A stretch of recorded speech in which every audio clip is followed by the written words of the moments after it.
επόμενος αθλητής για την Ελλάδα. Γλαβάς Θεόδωρος.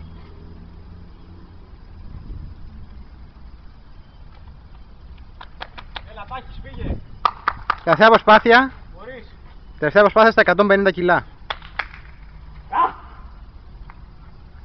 Με αυτή την προσπάθεια, άμα τα σηκώσει, φέρνει το χρυσό μετάλλιο στην Ελλάδα.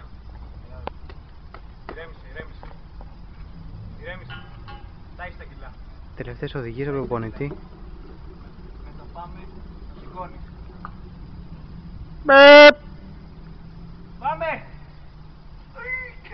Κράτα! Ανεβαίνει. Καλά μέχρι εδώ. Όποτε νιώσεις έτοιμος. Σήκω τα αγόρι μου! Τα σηκώνει και ναι! Είναι Χρυσός Ολυμπιονίκης!